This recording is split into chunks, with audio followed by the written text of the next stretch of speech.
So we're really pleased to have Carolyn Lee here with us today. She is an expert in the EB-5 route towards permanent residency, and she's here to talk to you all about how that works here in the United States. And I'm glad to see so many people here interested. It surprised us that this many people were interested, so glad you're here. Thank you so much, Laura. What a pleasure to be with you. I'm a Cornellian myself, so it feels fantastic to be back on campus. And my practice, although international and national, I am based right here in Ithaca. So I know. So come down and visit, and we can take our discussion a bit further.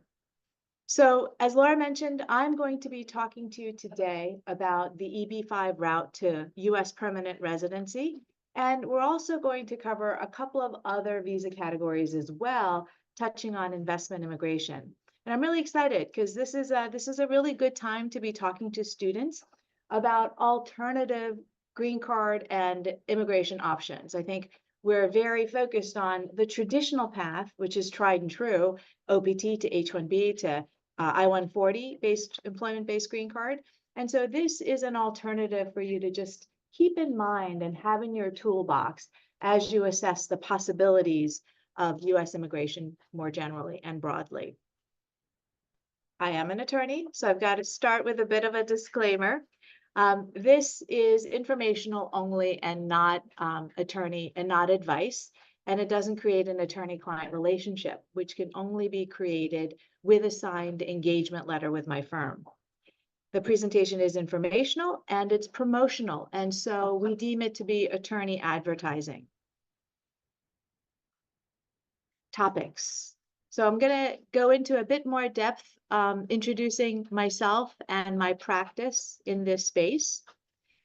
We'll talk about EB-5 visas, what's happening in that space.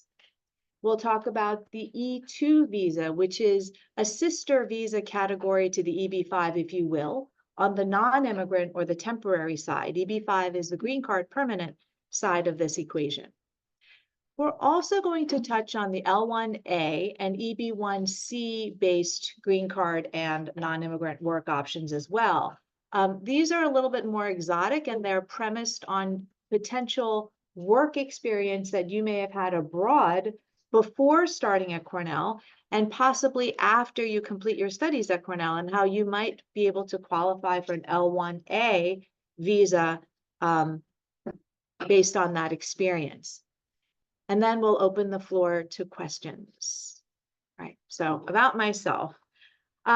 Wow, I've had the tremendous good fortune, completely would not have predicted it, starting out my career after graduating from Cornell Law School in 1999. I actually started out as a transactional attorney. I practiced at a large firm in New York City, handling with the team large-scale leveraged lease transactions. So they were very fast-paced, very high stakes, corporate clients, and that's kind of in my DNA, which I think is unique to immigration attorneys. That transactional corporate, that's really my native backdrop from which my immigration practice has always come. I've been really fortunate to serve in leadership positions in the bar. So I've served as 6-term chair, co-chair, vice chair of American Immigration Lawyers National EB-5 Committee. As a recognition of sort of the egghead in me, I'm very sort of scholarly oriented, and writing articles in this space has kind of elevated my profile nationally from that standpoint. I also serve as legislative counsel to Invest in USA, which is the EB-5 trade association for regional centers in our country. We've had a lot of activity in the legislation revisions area in EB-5. EB-5 is a creature of statute like the rest of our immigration laws, and the EB-5 program is subject to renewal. It sunsets every few years. And so every few years, there's a huge advocacy push to make the EB-5 regional center program permanent. And I've been a part of that since 2012 and was a part of the dream team that led to the passage of this monumental 100 pages of immigration legislation in EB-5 in 2022. This is really unheard of. In immigration, we have, it's very controversial in our country, and movement in legislation, in passing laws in immigration is just about unheard of. So for us to have accomplished this, task of passing 100 pages of immigration law in EB-5 is really, truly something to be quite proud of. I am currently also the co-chair of IIUSA's Public Policy Committee. The Public Policy Committee is very engaged in keeping abreast of USCIS agency interpretations of this important new law and being on the lookout for advocacy fronts. What is USCIS getting right? What is it not getting right? Where can it do things better and differently? So we're keeping our finger very closely to the pulse of agency activity in interpreting RIA, the EB-5 Reform and Integrity Act. On the client representation side, I'm very proud to have represented U.S. project clients who have raised well over $2.5 billion in EB-5 capital. So that speaks to my project side representation. And then I've also proudly handled thousands of investor families achieve the end of their very lengthy, often lengthy EB-5 immigration journeys from the beginning to the end. And as I mentioned, particularly proud today to be a Cornellian, graduating with a JD degree back in 1999. And as I mentioned, our headquarters is downtown in Ithaca as well. Come see us. All right, so let's talk about the EB-5 visa. Congress created this visa category back in 1990. And the focus was really economically driven. And I think this is why I was so attracted to it based on my commercial background. The whole purpose of this particular visa is to stimulate the US economy. How? With jobs, with US jobs.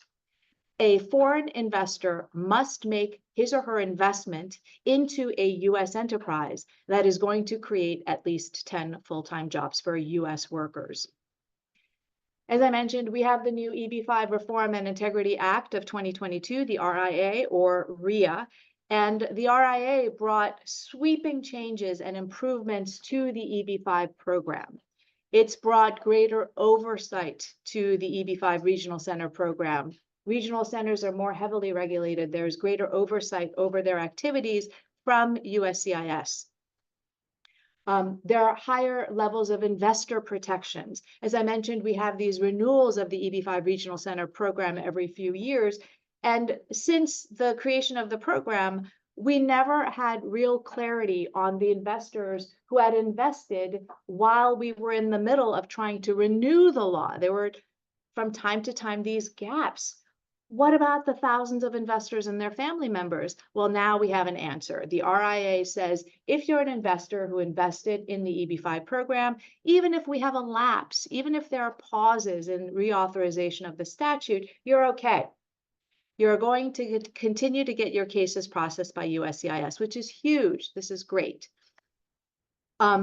Another major game changer that the RIA brought was it effectively eliminated the visa backlogs that had tremendously slowed down the visa program from the high demand countries, namely mainland China and India. How did it do this? It created new categories called set-asides, which we'll touch on.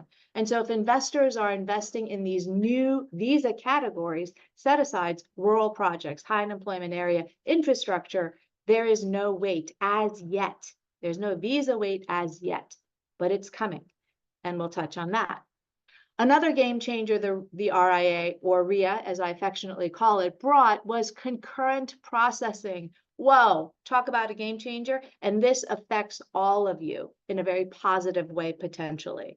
EB-5 was a bit of a stepchild in the employment-based visa categories, in that in all other employment-based green card categories, if there were visas available, if there was no backlog, you were able to concurrently file for your immigrant visa petition, your I-140 based on your employment, and concurrently the adjustment of status application under which you would get work and travel authorization, independent of other work visas that you may have had, like an H-1B. EB-5, we didn't have this. So even when there were no backlogs in EB-5, the investors had to first file their immigrant visa petitions, which in our case is the I-526 or I-526E, and they had to wait until the service got around to approving their case before they can start the conditional green card process by filing adjustment of status if they were here in the United States and eligible to adjust, or begin their consular processing for an immigrant visa abroad. Again, game changer. Now we can file both concurrently, the adjustment of status application and the EB-5 petition. And as I mentioned, we have visa availability across the board for all nationalities right now.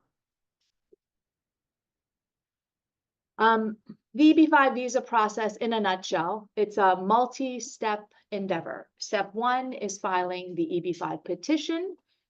Step 2, as I mentioned, we can take this concurrently if you qualify, if you're eligible for the discretionary benefit of adjustment of status. You can concurrently file for adjustment of status if you don't qualify or if you're abroad. Then the standard process is consular processing for an immigrant visa abroad at our consulate in your home jurisdiction, culminating in an immigrant visa interview at the end for the petitioner and qualifying dependents, spouse and children under 21.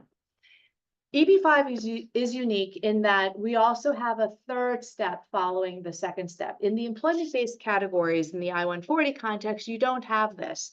When you get a green card based on your I-140, it's unconditional, full stop. And you can naturalize after 5 years of residency in the United States if you meet the physical presence requirements. In EB-5, you have to take that third step because your second step, your green card, is conditional. It's conditional on you creating the jobs that you said you were going to do with your investment and you maintaining that investment for the required period of time. And the third filing, the I-829 petition to remove conditions, is the place where we tell USCIS, okay, we did it.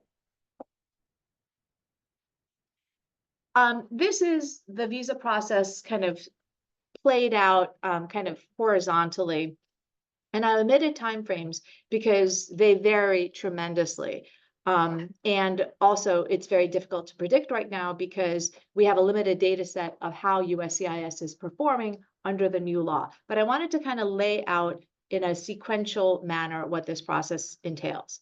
So the first is the 526E. If you know anything about the I-140 process based on employment-based green card application, the 526E are the analogs to the I-140. It's the petition we file with USCIS that establishes that you're eligible for EB-5 classification. Classify me as an investor. I'm making my required investment. I'm going to create the required jobs. USCIS decision. This can take a while, and it can also be short. There's tremendous variance in USCIS processing times of I-526 petitions following the passage of the RIA. And this has to do in part with the mechanism of the set-aside categories. If you're investing in the rural set-aside, for example, the statute requires USCIS to give those cases prioritized processing. Not uniformly, of course, because USCIS rarely does anything on a uniform basis, but in some cases, if you invest in a rural project, you can get very truncated processing, months rather than years as it normally might be. Okay, so that's the first step, variance in timeframes. Either concurrently file or immigrant visa process after the 526 petition is approved. You can concurrently file, but that adjustment is still not going to be approved until your step 1 is approved first. What happens when that step 2 is approved? You get your interview at the consulate or your adjustment of status is approved. That is your start of conditional permanent residency. That's the start of your conditional green card. And that confers universal work and travel authorization. And also you don't have to work, unlike in the employment-based green card categories. It's a little different. The trigger for what starts day 1 of your conditional permanent residency. If you're filing adjustment of status, it's the day of your approval. If you're consular processing, it's the day 1 that you land in the United States under that immigrant visa that's issued after your visa interview. Okay, so different triggers, but the important thing is there's day 1 of your conditional permanent residency, and now you're on the clock. It's a 2-year clock. At the end of the 2 years, or I should say more accurately, toward the end of the 2 years in conditional permanent residency is when you have to take that third step, the petition to remove conditions, the I-829, where you say, all right, service, I created the jobs, I kept my investment in, please kindly lift the conditions on my green card so I can proceed to naturalizing if I so wish. I'm going to break down the almost all important first step, the I-526E or the I-526. Why are those two forms different? Most of you will be applying, if you're applying for the EB-5, on the form I-526E, which is the petition that's associated with regional center investment. And a regional center investment is the manner in which 80 to 90% of all EB-5 investors invest. And those are regional center-based investments where a USCIS designated regional center is essentially managing and handling the job creation portion of the investment for you. And that is why most people choose that route. Also, a lot of people, especially if you're in the United States, you have other things to do. You're either studying, you're a student, or you're working for your employer. There are, just to mention, the other side of the equation for investors who are much more entrepreneurial. Rather than making the investment into a project that's managed by somebody else, they would rather invest it into their own business, their own project, whether it's a hotel, small manufacturing, hospitality. It can be anything. EB-5 projects are not limited in the kind of commercial enterprises in which they can participate. And I'm happy to talk about if any of you out there are in fact entrepreneurial, we do a lot of direct petitions or standalone petitions, as we call them, and regional center-based petitions. So happy to chat about either with you. Investment level. There's a minimum investment threshold. It's got to be a minimum of 800,000 USD. If it's in a targeted employment area or those set aside categories, otherwise it's 1.05 million. Regional center projects, as I mentioned, importantly, they are handling the job creation aspect of it. Their filing submitted to USCIS is on a separate form that I won't go into because it doesn't directly pertain to the investor side of the process, but they are filing what we call the form I-956F, as in Frank. And that is where they establish the project eligibility. So it's going to be voluminous in terms of the disclosures that they are required to make to investors and in terms of their theory and plan for job creation. It's going to have a gigundous business plan accompanied by an economic impact study that mathematically projects the way in which the investment pooled over all of the investors is going to create the required number of jobs for every single investor with a surplus usually. Let's talk about the investor side of things, the investor source of funds. Okay, so the regional center is going to document the project on the job creation side, which you must diligence. That is what we do. We review the project side. We don't just take the word for the regional center that it has everything that it needs to have. You need to be assured that it will present a case that USCIS is likely to approve on the job creation side. On the investor side, you have much more control, direct control over the documentation here. On this side, we're going to be establishing that your funds, your funds for the EB-5 investment, that it's typically 800,000, derive from lawful sources, and that the funds do not derive from unlawful sources, which would disqualify it from the definition of capital. It doesn't even count. How do we do this? It's a very it can be lengthy and certainly very detailed, but the documentation and the case that we're trying to establish on investor lawful source of funds is very, it's rooted in logic. We're saying, okay, so the investor is making an investment and it is this amount of US dollars. How did the investor obtain these funds? For most F1 students, it's going to be a gift. It's going to be a gift from a close family member, usually your parents. Then we ask, where did your parents obtain the funds to make this gift to you? And so we're kind of piercing through you and going to your donor, your parents. And most often it's traceable to some form of earned income. whether it's employment earnings, or whether it's their own business, or whether it's an asset that they've sold or mortgaged. Okay, so we are investigating, we're going through and we're asking, where do these funds come from? We also trace beyond the 800,000, we actually trace 100,000 above that, because under USCIS requirements, we've got to source, we've got to make sure that the administrative costs associated with that investment beyond the 800,000 minimum are also lawfully sourced. So our general advice to clients is source up to 900,000, just to be on the safe side. The documents. Almost always there's an employment component. Somebody somewhere up the chain. It could be grandparents. It often is grandparents. They worked for somebody over so many years and earned money. And then with those earnings, hard-earned earnings, they bought something often. And then that something grows in value. And then it's sold or mortgaged. And then they're able to extract that value and use those proceeds to make the gift to you, the investor. Okay. Sales are very common as well. The asset is bought. We have to trace how it was bought and who bought it. It grows in value. It's sold. Stock, for example. Okay. They could be private. They could be employer stock option related. It could be publicly traded. Loans. Loans are very, very common. They can be loans based on your mortgage of your residence, okay, real property, or it can be unsecured loan, personal loan. And tax returns are very, very important. We include tax returns, and if they're not available, we've got to be prepared to explain why not. Job creation, I've already touched on this. The comprehensive business plan is where the action is on the project side. It's voluminous. It's going to detail the nature of the project and how exactly it's going to create these jobs. Typically, it's CapEx. It's capital expenditures on the regional center side. They are pooling the money from investors and they're going to spend it.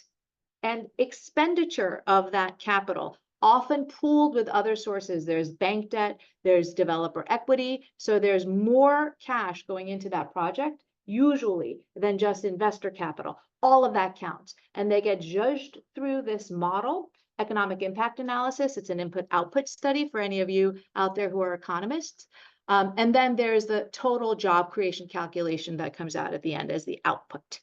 Okay, and all of that has got to exceed the number of investors' job requirements needed for that project, for that capital raise.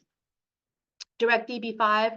The Direct EB-5 business plan is also where the action is. It just looks very different because it's a smaller scale and because the job creation is not mathematical. It actually has to be based on actual people and positions. So we drill down into the direct investment context into who are these positions? Who is going to take these positions over time? These positions have to be created within a 2-year window.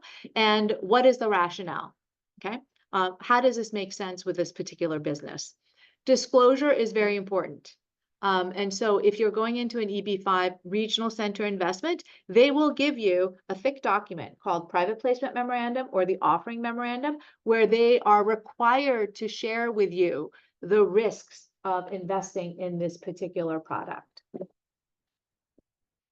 All right, the adjustment of status, game changer, right? Especially for those of you who have applied, registered for the H-1B and maybe didn't get it in this year. So this is an alternative that's important to know about. I've already spoken in some depth about the adjustment of status process. So I'm going to start with basic requirements. Basic requirement number 1, there has to be visa availability. There can't be a backlog ahead of you. So there has to be, the visas have to be current in the EB-5 category for your nationality before you can file the adjustment of status concurrently. You have to be eligible to file an adjustment of status application. Folks get confused about this because we make an application and we think everybody's entitled to it. It's not. The immigrant visa application through the consulate abroad is the standard method to obtain an immigrant visa or a green card. The adjustment of status is a discretionary benefit, and so it has very particular special requirements. Mainly, you have to have maintained your U.S. status in the United States. As an F1, you cannot have violated your status in the history of your stay in the United States. There are small exceptions, which we can talk about if they apply, but generally you must have maintained your non-immigrant status the entire time that you've been in the US and for all of your prior statuses in the United States if you were in other statuses like B1 or B2. The benefits are huge.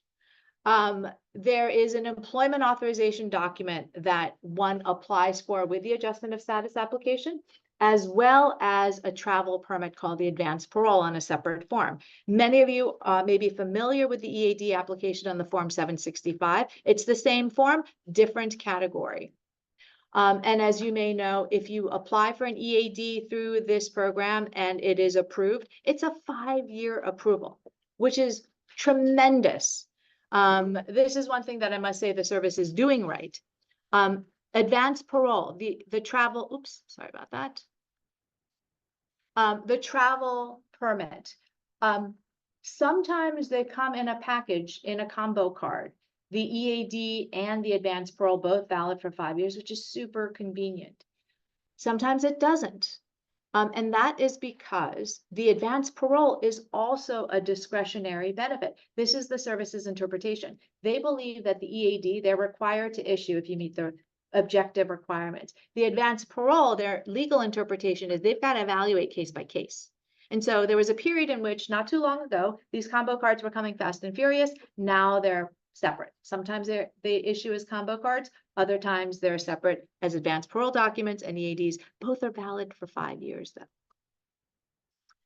Let's touch on the 829 removal of conditions. This is going to seem very abstract, even for investor clients who are ready to make the investment and to go forward with their immigration based on EB-5. This I find is abstract to them because it is so distant in the future and it's contingent, it's conditional. However, it is important. If this is the end game, if the 829 falls, all of that work, all of that investment, all of that time spent in this process will be lost. We don't want that to happen. And a lot of this can be managed very well with careful due diligence of the project and your investment documentation at the outset, because the service will challenge these things. Even your investment source of funds. USCIS has the right to challenge the validity of the lawful source of funds a decade later, potentially, at the 829 stage. So very important to get this right. At the 829 stage, the service is asking, did you sustain your investment? Did you keep it in? Did you create the jobs? Okay, I feel like I'm running behind. E2 visas. Let me kind of walk really quickly through the E2 and the L1A for completeness sake, and just so you kind of have this in your quiver as well. As I mentioned, the E2 is the non-immigrant or the temporary sister to EB-5. And interestingly, the requirements are quite different.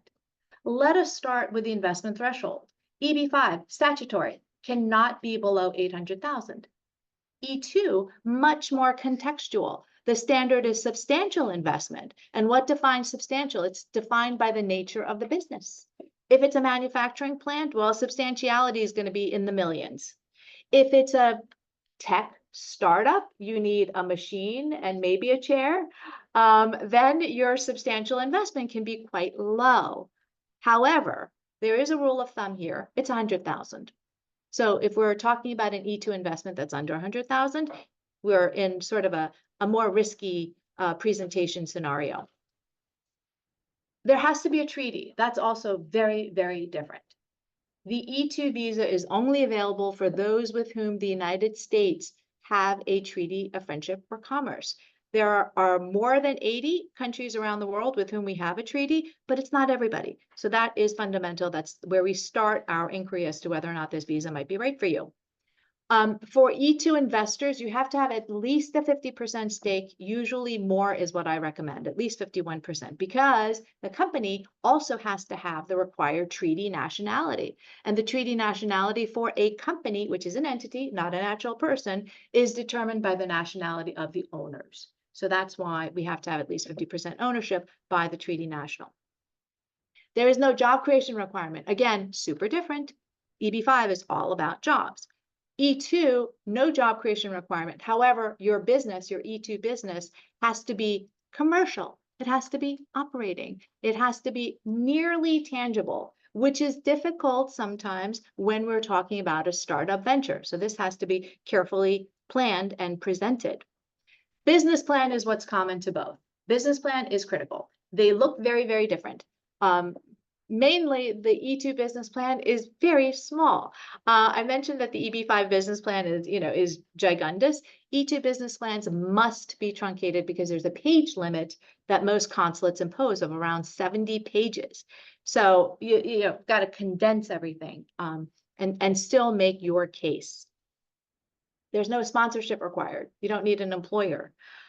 You can work for, however, if there is an employer that's a treaty investor, so you're treaty national and a company that you want to work for is owned by treaty nationals, that company can sponsor you. You don't have to be an investor investing at least 100K. That company can sponsor you if you're an essential employee. And we can talk about that. Somebody has questions about that. And the last point, you can work up to that EB-5 investment threshold. So let's say you start at 150 with your E2 investment. You can work up toward the 800K over time. It has to be done carefully because certain kinds of investments that qualify for E2 purposes, for example, personal loans into your company, they will not work for EB-5, but it can be done. I love my timelines, and I'm going to zip through. Basically, the point of this is that even if you have 12-month OPT, one of the nice things about E2 is it can be fast. We can put together an E2 visa application. It can be submitted at the consulate and an E2 visa issued. Not always, especially during COVID, these timeframes were extremely stretched out. But it is possible that you could have an E2 visa in hand, even if you just have 12-month OPT. And this is for our STEMIs. If you have 24-month STEM OPT plus your 12 months, wow, you get multiple bites at the H-1B apple, first of all, and you have ample time to really work up your E2 case as well. That's the whole point of this. So E2 treaty investors, we have flexibility, speed, new investment threshold, way lower than EB-5. For entrepreneurs, if you're an F1 student, but you're entrepreneurial, you need to be thinking about the E2. You may not qualify, but you need to know a little bit something about it and to know enough to ask questions. And students who are not interested in developing your own business or technology or a product or service, you may still have an E2 if you have friends or family members who might meet the E2 treaty employer requirements. L1s and EB1Cs. Really like this. This kind of like brings me back to my more general business immigration practice before I started EB-5 back in 2004 or so. This is your sort of standard non-immigrant visa category, L1A. It's like the H-1B, except the requirements are different. It's for intra-company transferees. So if you have work experience abroad for a company, and that company has a U.S. presence, whether it's a branch or a subsidiary or a parent, and that U.S. company sponsors you for employment as an executive or a manager, an L1A could work for you. And we have had this, students who happened to, before they started their degree program in the US, they worked for a company abroad in their home country. And it was at an executive or managerial level for at least a year. And the L1A came into play for them. There is a green card analog to the L1A as well. It's the EB1C. And the requirements are very similar. They don't entirely overlap, but they're very similar. So if you meet the qualifications for an L1A, you are well on your way to meeting the requirements for an EB1C. Notably, one of the different things is the ability to pay. Your EB1C sponsor, and these are employer-sponsored categories, has to have enough financial means to pay your proffered wage. And the wage has to be, for an executive or a manager. Requirements, let me just skip ahead here. Okay, so I mentioned that there has to be a qualifying relationship. So this is sort of a graphic of it. The first one here is the parent subsidiary, it's like the parent child, and it can be flipped. You can have the foreign company be the subsidiary and the US company be the parent, or the reverse, doesn't matter. There can be a main office and a branch similarly, it can be, either side. And then the third scenario is the sister or the sibling scenario where you have the two companies, the foreign company and the US company, and they're owned by the same owners, same parents. Two different flavors of L1As, managers and executives, and they're very different. Managers have to manage people. It's people driven. So the org chart does a lot of the work here. Org chart and the qualifications of the people underneath the manager, and they have to be managing professional people, like people with at least a bachelor's degree, okay? Executives don't have to be managing people, but they have to be managing some important aspect of the business. They have to be setting up policy. They could be functional managers as well. They could have duties over an important aspect of the business, not managing people. But you can see it's different, okay? And you have to state the case. You can't go, they're both. Often people are both, but you have to choose. In a nutshell, which visa is right for me? This is very contextual. This was our attempt to kind of like put it in a matrix, but it is in fact very contextual. Sometimes folks have one natural option that really percolates to the top based on their qualifications, based on their goals, based on where they are in their immigration. Others have multiple options. So, this is a summary, a very quick summary of what we covered.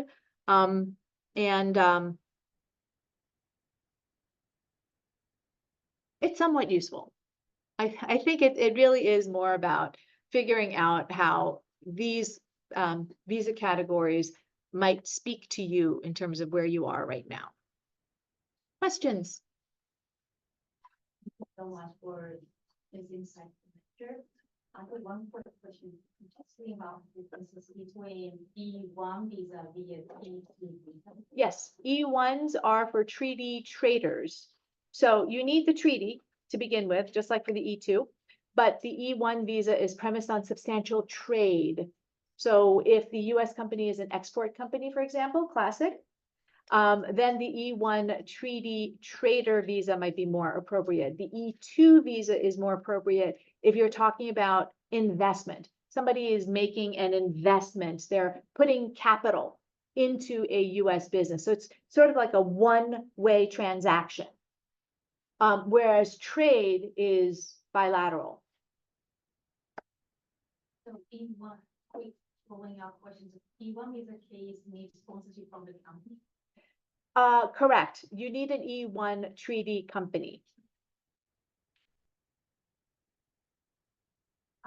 Can you share more about the EB-5, for example, because you just mentioned the backlog, right?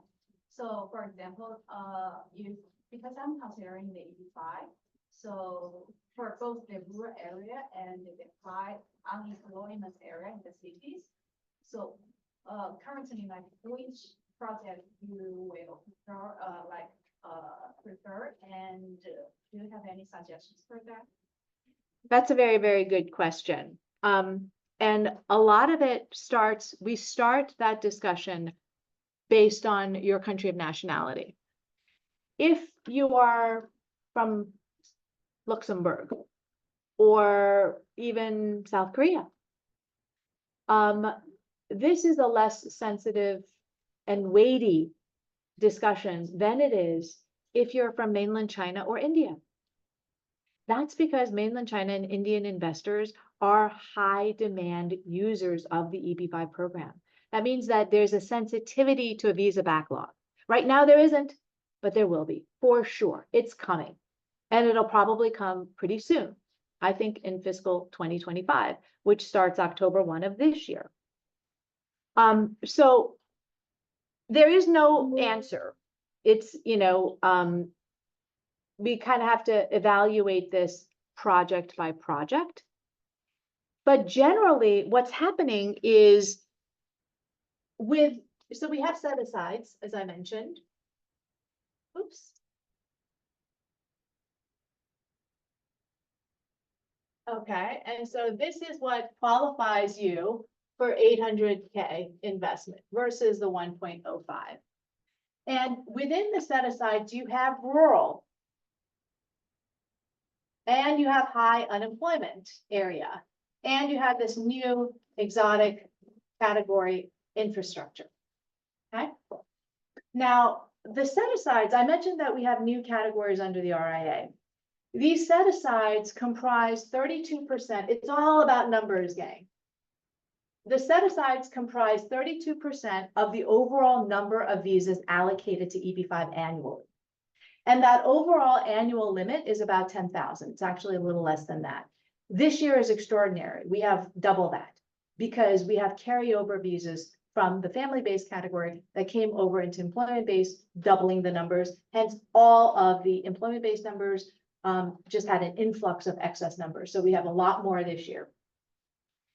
Rural of the 32 gets 20%. High unemployment gets 10%, and infrastructure gets 2%. So you see the math is we have more in rural. And interestingly, even though everyone knew with the passage of the new law that this is how the set-asides broke down, more people have been going into high unemployment area projects statistically, based on the data that we have, than in rural, which I found very, very interesting. It seems a little irrational. But when you think about it, it isn't. And I mean, I think that what's happening is people are making complex decisions. And they're evaluating, okay, so very, like, where am I in line? Making some predictions, like I'm early in this process. The RIA just passed. And I really like this particular high unemployment area project. And so I'm going to guess, I'm going to hope. And that's what it is, because we don't have precise data, that I can still go into high unemployment area and still be okay. I don't know when I'm going to get my unconditional green card. I don't know when my petition is going to be approved, but I really like that project. So I'm going to put my eggs in that basket. Others are doing a completely different calculus. They're going, okay, I've got to go rural because I'm an Indian investor or I'm a mainland China investor. And I need as much assurance as possible that when we go into backlog mode, that my visa is going to be at a reasonable place in line. So I'll just share one more thing.